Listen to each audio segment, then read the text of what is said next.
right. So these three critical mistakes that unfortunately so many people fall into, and I've helped many people over the years work through this. Unfortunately, these mistakes cause stress and extra work for managers and their teams. But there is a way that we can do it differently and actually work less hours and have higher performing teams and more confident managers with greater work-life balance. But firstly, a little bit about me. I love my sport, played a lot of sport throughout my junior careers and a little bit into adulthood. I'm a Collingwood member, so I was very happy with the Collingwood in the AFL a couple of years ago when they won the premiership. Not so good last year. I still try and keep fit and go to the gym and do some fun runs. So there's me running along with one of the fun runs on the right. And then down the bottom is a group, one of the many groups where I've run leadership development programs. So that was quite a large group over a 5-day residential program. I'm over on the left and was helping those managers through their leadership development program. And that's really become to be very much my passion and purpose. What I've seen in my nearly 20-year career in corporate and also from my experience in leadership development is that when you have good leaders, whether they're formal or informal, they create a better life for the people around them. You have happier people, you have a happier environment. So there's actually a huge impact on work, on community, on personal life when you have good leaders. So my passion, my purpose is to help there to create more effective leaders so we can make the world a better place, one leader at a time, if you like. So a little bit more about my background. So I started off and got thrown into being a manager in my late 20s after being one of the high performers in the role that I was in. Just got thrown into the deep end, as many people do. Made lots of mistakes and just was left to be improving through the trial and error. And we'll talk more about this as we go along. And I've just heard this story from others many times. And so you work long hours and you work hard, and the idea is that you think you're going to be at your very best. But eventually I got some leadership training and some coaching, some support. And what I found is that I improved more in 1 year than I had in the previous 7 years of being a manager through that guidance, through that training and support. And other people noticed that as well. And they started asking me what I was doing that was different, that was changing how I was approaching things, was helping me to be more effective. So I was helping them as well. And eventually I stepped out of corporate after nearly 20 years and became a full-time leadership coach and leadership development facilitator over 15 years ago. And I have run training, like you saw in that first photo, for many people. And I've done a lot of one-on-one coaching and small group coaching for many hundreds of managers and helped them to get very effective results, such as working less hours, having a more balanced life, being more confident, getting promoted, earning more, hitting targets while having that balance, having a more motivated team, and then overall just being much more satisfied in their work. Okay. And so that's what I want to be able to create for others and for more people, share my learnings, my experiences and the experiences of the people that I've worked with. So let's have a look at the current landscape of what's happening, what people are telling me is going on out there for those that haven't been through some of these training and coaching programs. So what we're seeing consistently, and Gallup is one of the most recent ones, is that the level of employee engagement is low. So essentially 77% of people are not engaged, right? Because most people are disengaged or actively disengaged. And the employee's direct manager has the most impact on that level of engagement. Okay. Now, half of employees feel like they're being micromanaged. Right? That's something that most of us don't like. And it's one of these things that's happening accidentally. Okay. So, and 68% of employees say managers don't fix the frustrations that can be easily fixed. All right. So that interesting contrast here is that when you ask the managers, they think they're doing something different that's reasonably effective, but their team members don't see it that way. And this leads to many costs within the business and for the individual. Staff leave. So most employees say that they have left their job because of their manager. So 75% in a recent survey. Okay. So directly about what their manager is doing determines whether they stay or whether they go, and has a big impact on costs. Even just low engagement, according to that Gallup survey, that means people are lower in productivity, and essentially in productivity that costs you about 20%, up to 20% of an employee's salary. So dollars are starting to add up quickly. Unwanted turnover connected back to people leaving. Yeah, add that in.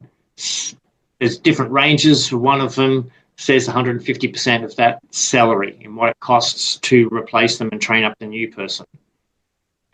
When engagement is low, theft is higher. Industrial action is higher. And chronic absenteeism, and this is absenteeism where people just decide they want to take a few more days off because they're not motivated or engaged, not because they're actually feeling unwell. This all adds up significantly to the costs for organisations. And I put this out there because one of the things that organisations and managers tell me is, oh, we can't do all of this because it costs money to train people, to get some people some coaching and support. Well, I think it's important to recognise that not doing it costs businesses and organisations money as well.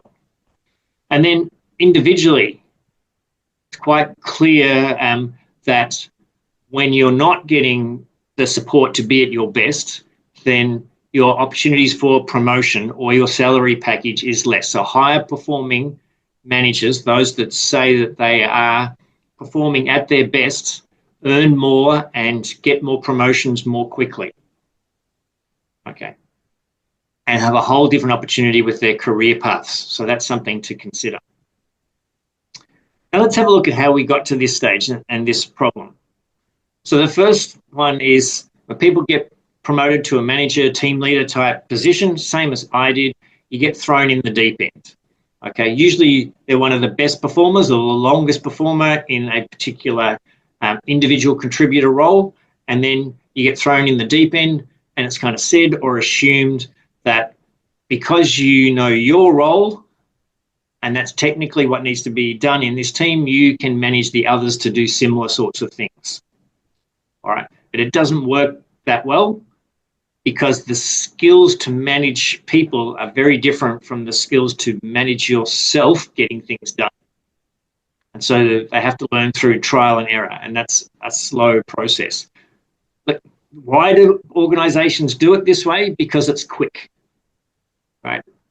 You fill the seat, you fill that team leader seat. You know, you've got a good person performing well. That person probably likes the idea of getting the recognition of being promoted. You get an increase in salary, some sort of package. In that initial instance, quickly, it seems like a good thing to do.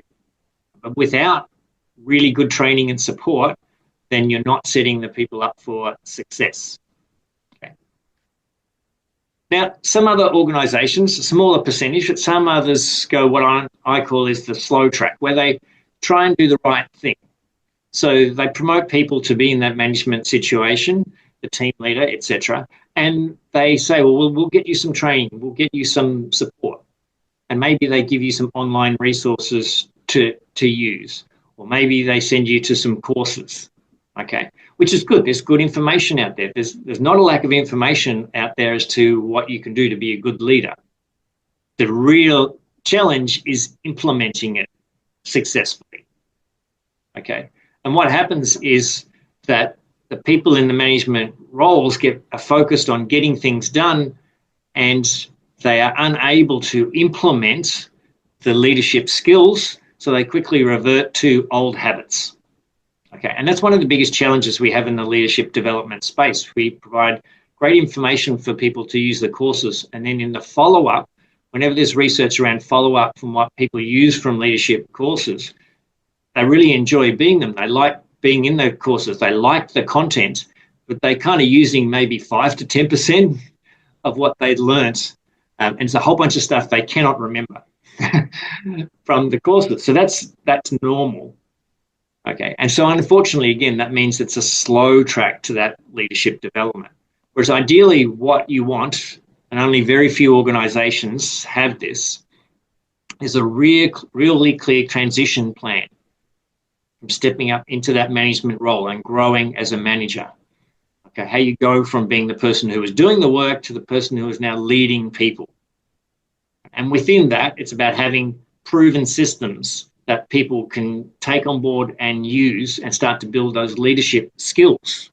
Okay, because you can't just become perfect straight away. But when you do put these things in place, you have much better success. You have clearer succession in terms of people coming through the business. You have more profit, more productivity, higher retention, and overall the organisation has a higher value. So here's some things for you to start to think about, and I'll stop sharing in a moment and get you to share back with me before we talk about how other people have answered these questions. So these 3 questions for you to think about. As a manager, how are you performing? Or you can, if you're not a manager yet, you consider how are people in your organisation performing. And what I want you to think about in terms of your performance is think about 10 out of 10 is you at your best. So it's not about being perfect. No one's ever perfect. 10 out of 10 is like your personal best. As I said, I have a lot of sports background, so personal best is a clear indication in the sports field. It's something that I've done. So you can think about when was a day that I was really, really good as a manager, as a leader. That's kind of like your personal best. And then if you look at your average performance, how you've been going over the last year or so, how close are you to that? How would you rate yourself out of 10, right, across a year compared to your personal best? And also I want you to think about how clear are you about your authentic leadership style? Now, this is one that most people haven't stopped to think about because as they've been thrown into the management position and there's been so much to do and often overwhelmed, I haven't stopped to think about what do I want to be? Who am I as a leader and how do I use my strengths? So getting clear on that is important. To what extent are you clear? Give yourself a rating. And then down the bottom, what about having all the tools and resources and feedback necessary to get to be consistently at your best? So have a think about, have you got those as a rating out of 10? What have you got? I'm just going to stop the share for a moment and get some people to either type in the chat or talk to us about their rating, or if you don't want to give a specific rating, just about these sort of situations and how you have found them. Who would like to share or type into the chat?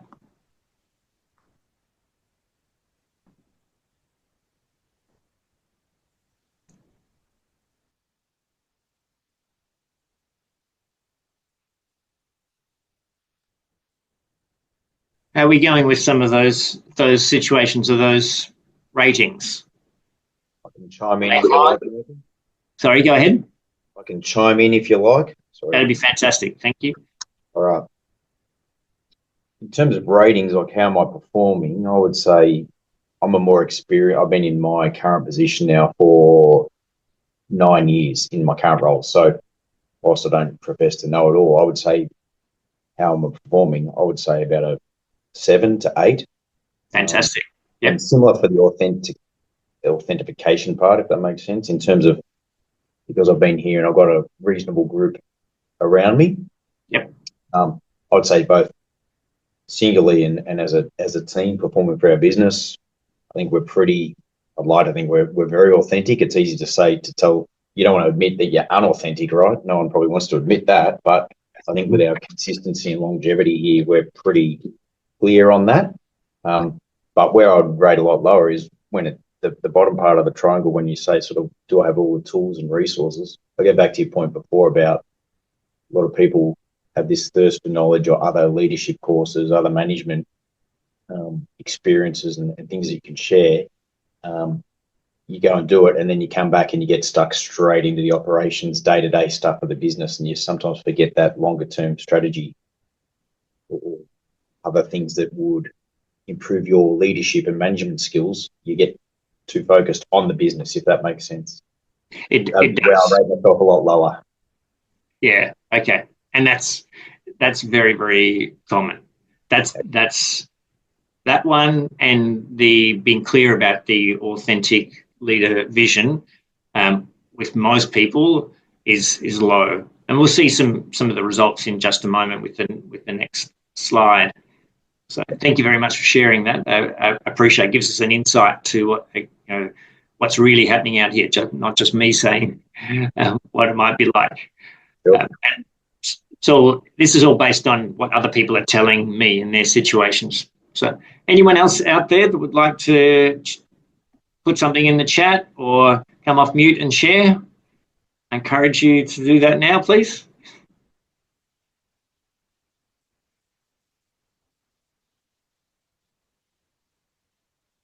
No, perhaps not right now.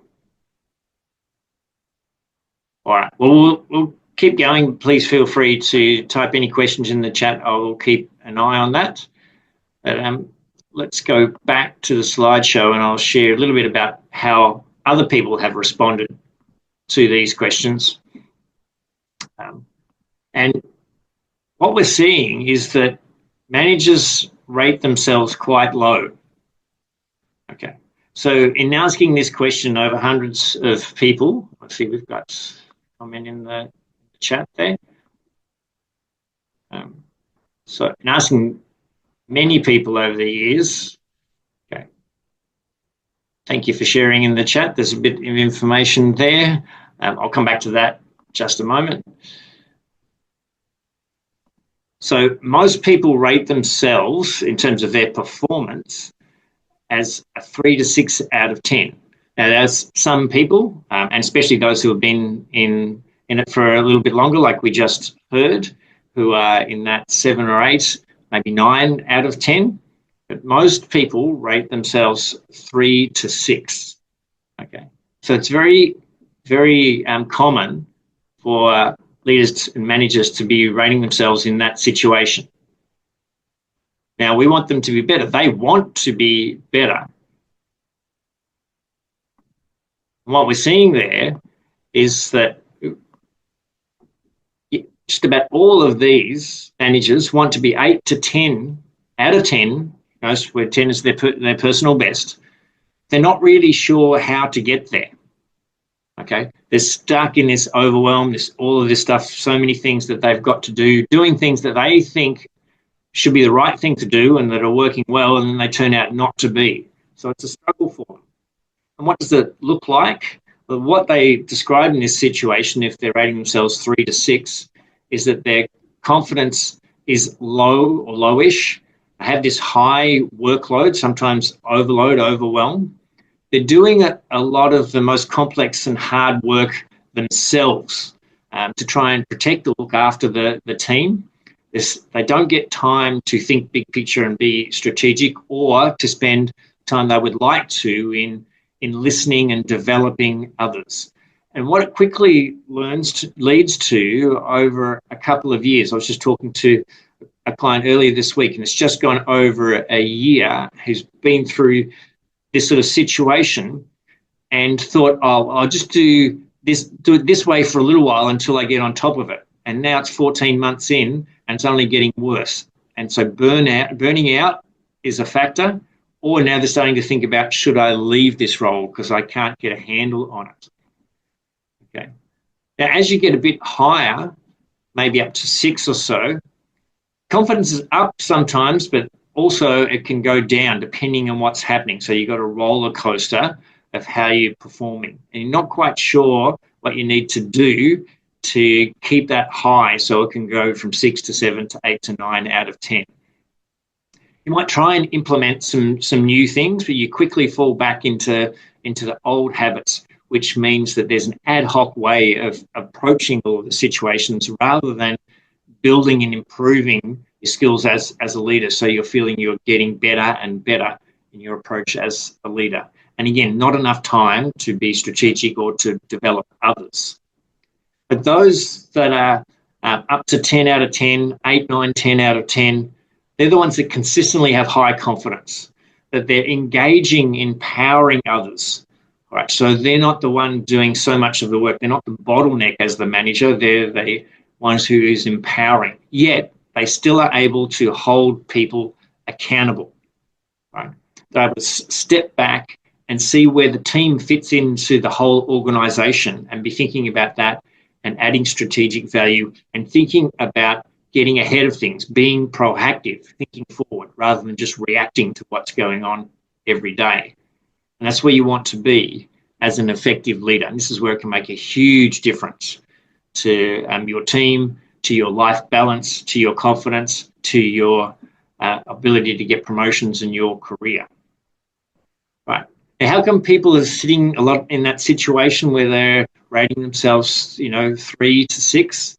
Well, they fall into these situations where they are saying or thinking to themselves, oh, it's just easier if I do it myself. It's quicker if I do it. When I do it, I know it'll be done right.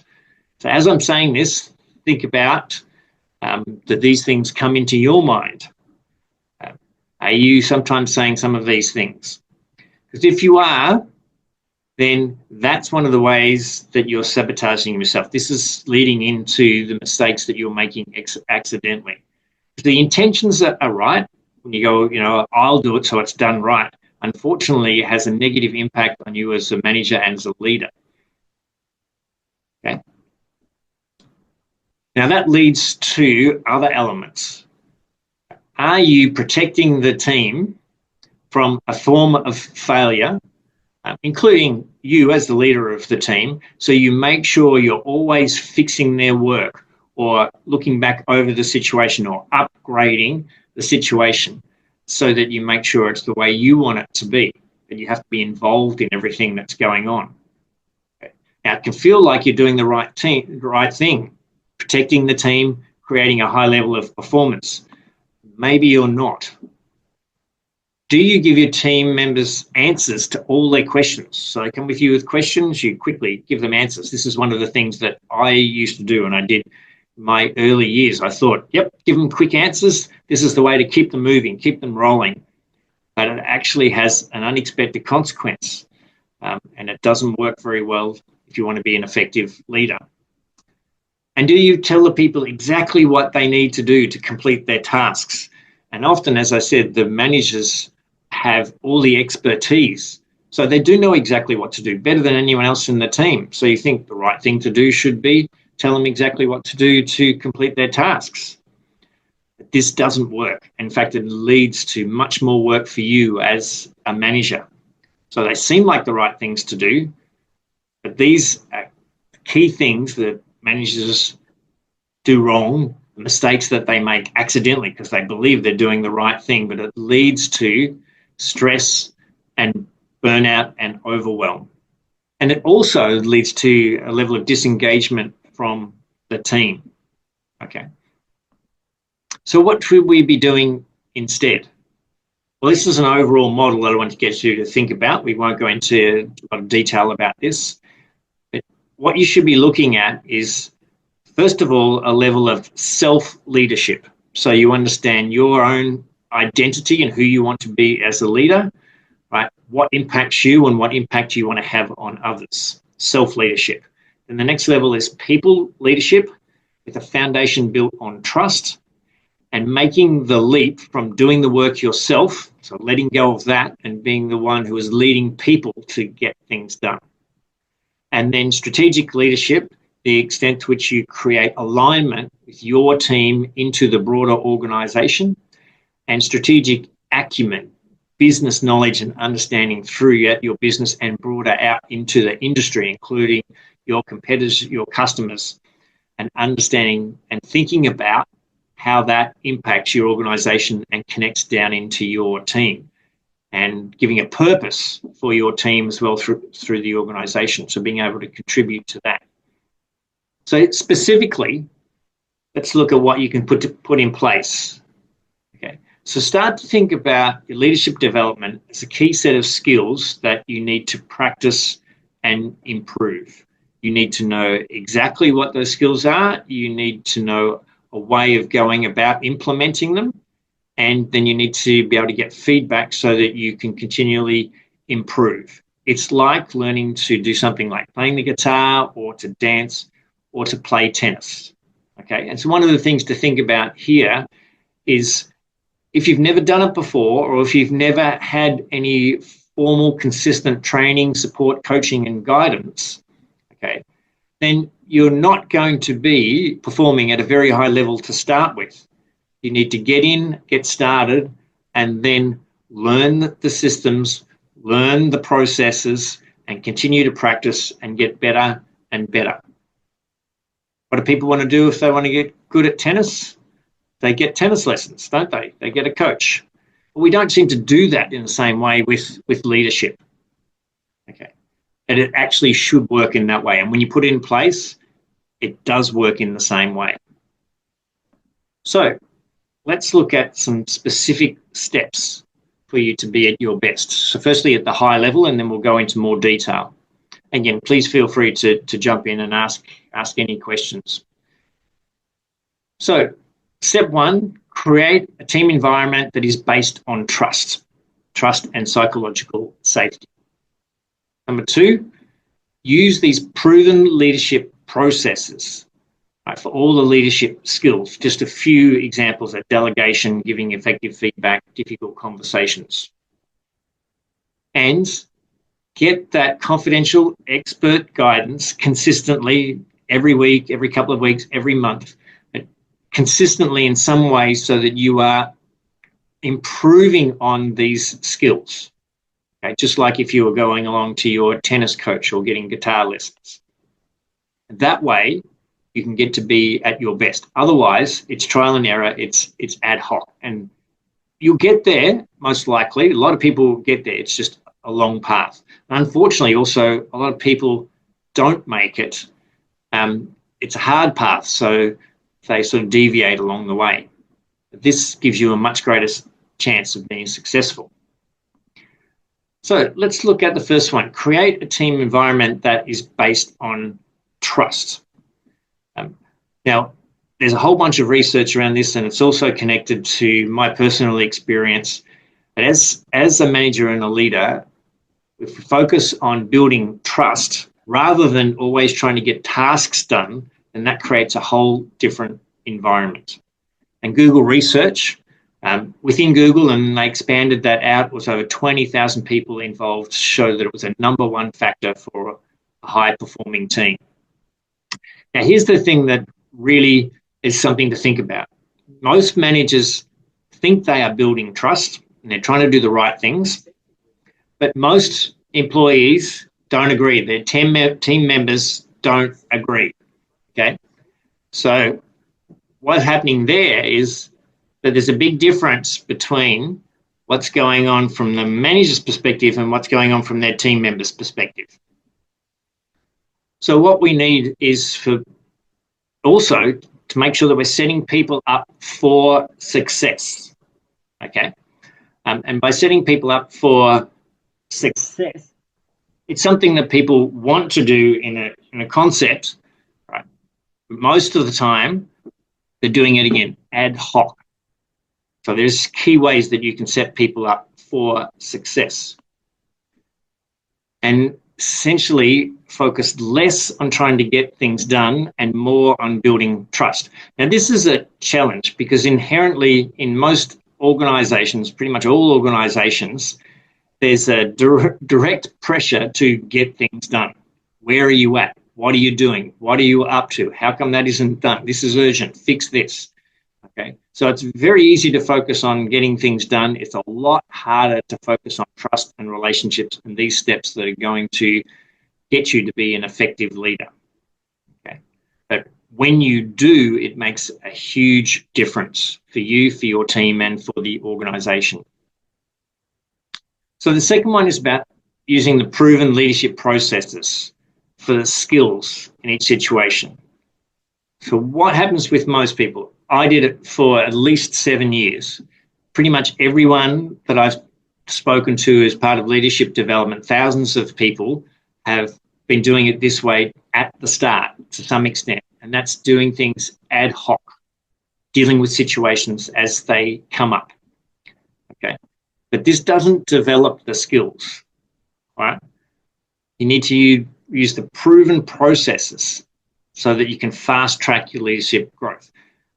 And what this looks like, again, if you go back to tennis or you go back to playing the guitar, if you're playing tennis, even if you're playing tennis, a couple times a month, but you're not getting any coaching, all right, and you're looking at how you serve, but you haven't got any specific idea about how you should serve, just each time you play, you throw up the ball and you try and hit it. Now, improving your serve in that situation is going to be a very slow process, and it may not even improve at all, as you're just ad hoc serving away when you have a game. If you get coaching, the coach will tell you all the elements required to have an effective serve and to improve on that. Now, you won't be perfect straight away, but you know what to look at and what to consider, and you can get some feedback, and then you'll be improving. Now, leadership skills are the same, okay? Another way to look at it is about building a house. Now, we're trying to build something as leaders. Now, do we want a builder that figure things out as they go along with no systems? No, we really want someone who's using proven systems and processes. So when we're thinking about things like giving effective feedback, and even ask yourself that question, how clear are you on what effective feedback is? Because 80% of managers that I ask, they haven't really thought through what it is. And what's the structure do you use to give feedback? Okay, it should be repeatable. You should have a consistent structure. Delegation, how do you make sure that's effective? Conflict and difficult conversations. Right. Turning people who are okay performers into high performers. There should be clear processes. You shouldn't have to develop them yourselves. It should be something that's already been proven that works for other people, like the tennis coach who can teach you how to serve, and then you can improve your performance in these areas and your team get the benefit as well. So think about all those resources and how you can get to implement proven leadership processes and empower, develop your people.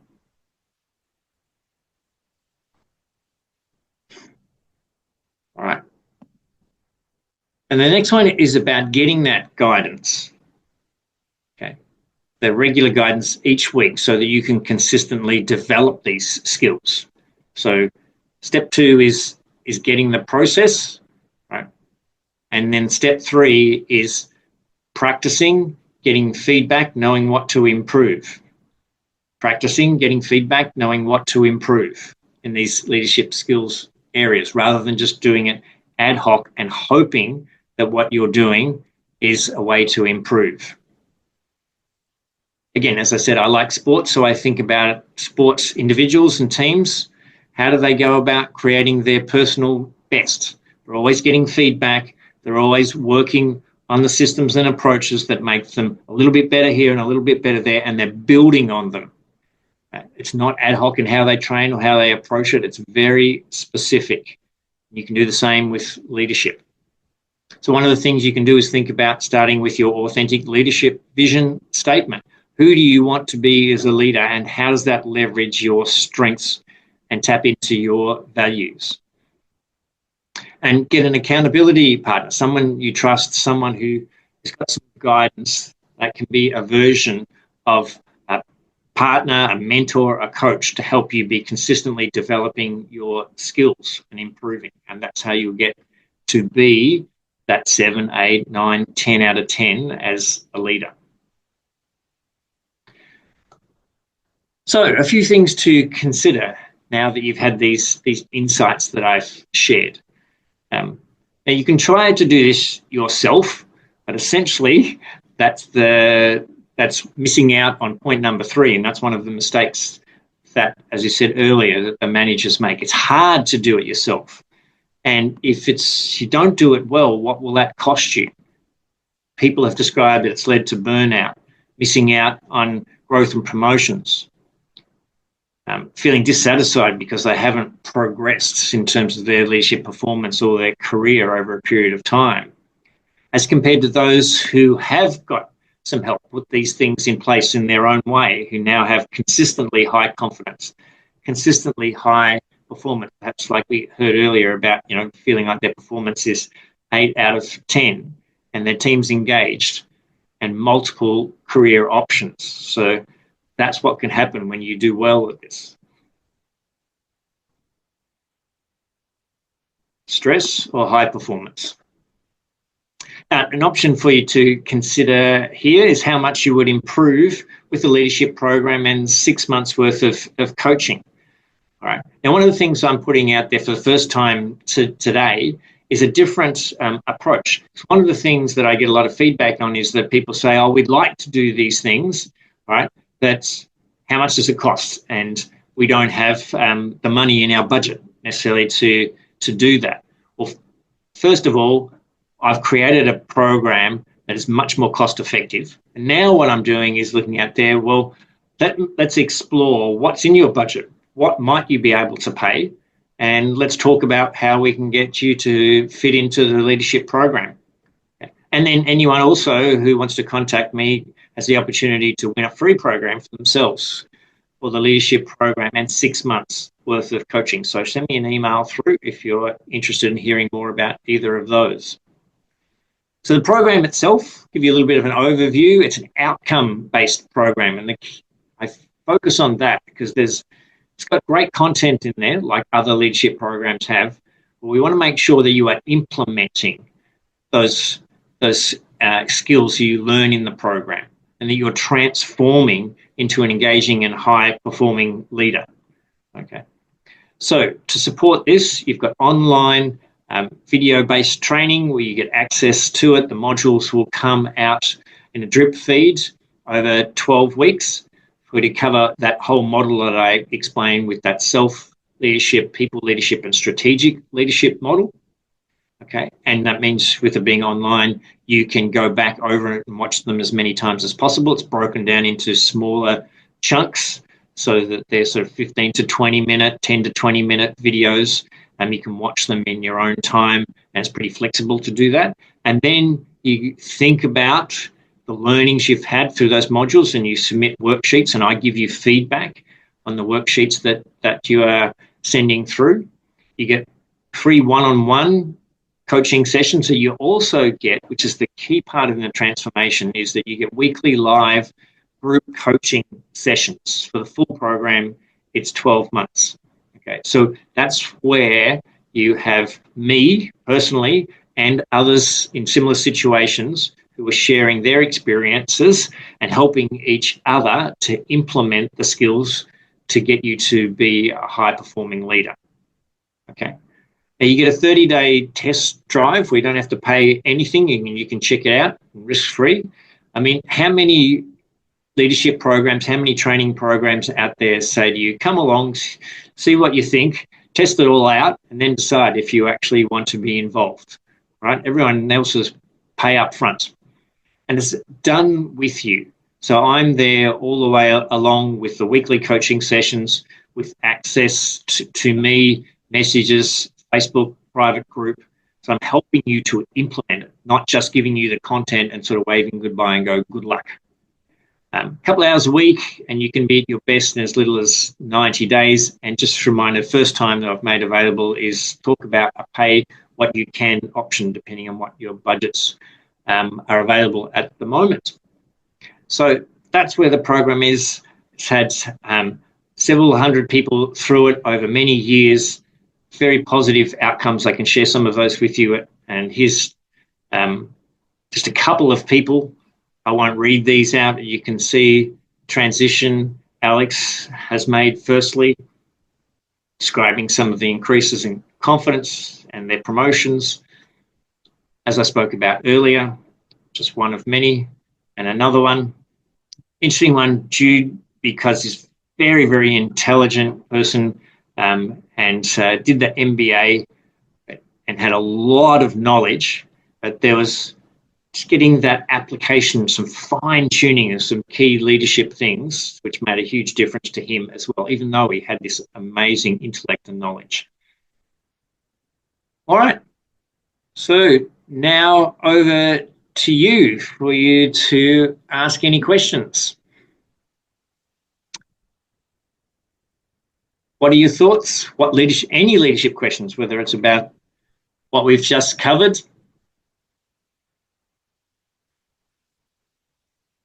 or any other leadership challenges that you've got, feel free to put things in the chat. Thank you for those that sent some of the messages through before. It sounds like Paul was similar to what we heard earlier, and 8 for performance, and he's been in the industry for a long time. He had also had a 7 on their performance level. But everyone there's still sharing about, or a few people sharing about opportunities for improvement.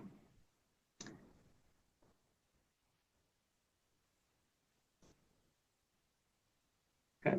So, questions. How can I help with any questions that you have about what we've talked about today or about any of your leadership and management situations?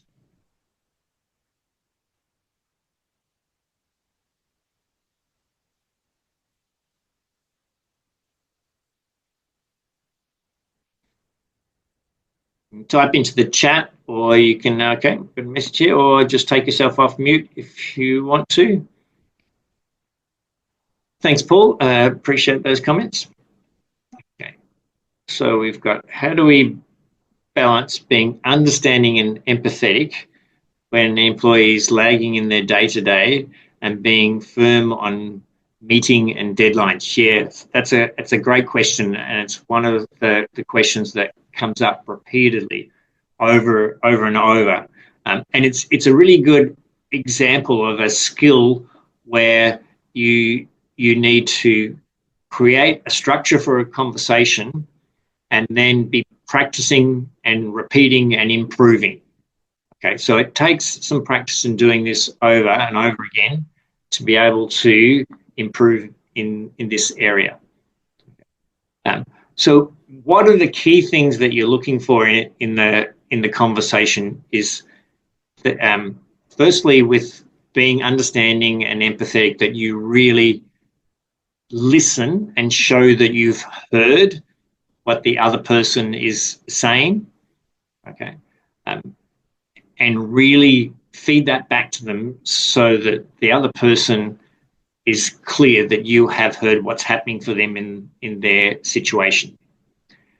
And then the next part is a coaching type conversation where it becomes about asking some questions and guiding the conversation so the person who is lagging a bit behind is actually telling you that they are lagging behind and coming up with their own suggestions about how they need to improve and what that looks like and when that might be. Okay.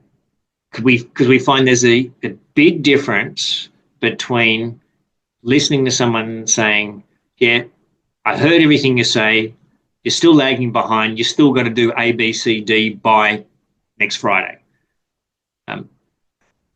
And while that's still holding people accountable in one sense, it can be a struggle to get the motivation up. Okay. So it's about having that coaching conversation, which involves asking questions, right, to get the person themselves who is lagging behind in their performance, giving you answers.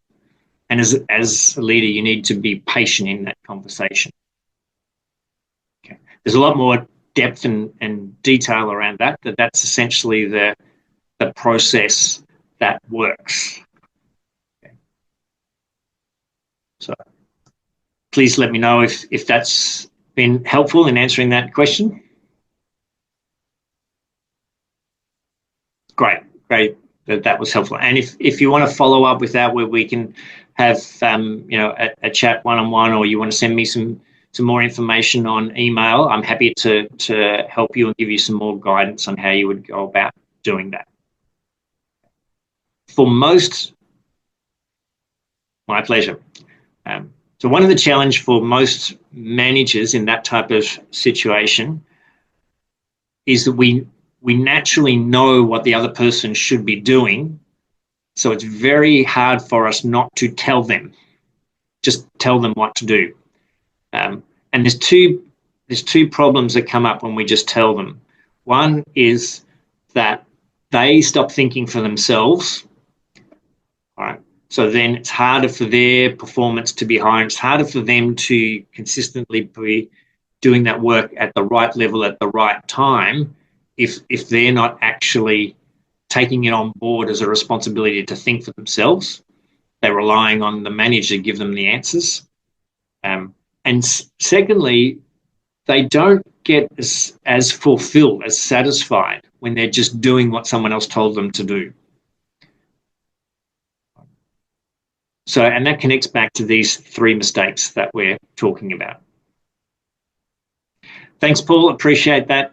No worries at all. Enjoy the rest of your day. Pleasure. Thank you. Thanks, Matt. Yeah, if there's anything I can do to help anyone, if you want to talk further about how it works, we want to talk further about that payment option. If you have any other questions, please feel free to reach out. You've got my contact details on LinkedIn. You've got my email, and just send me through any questions or send me through a suggestion about catching up. Happy to do that. All right. Thank you very much, everyone. Appreciate you being here. Enjoy the rest of your day, and perhaps we'll talk again soon. Bye for now.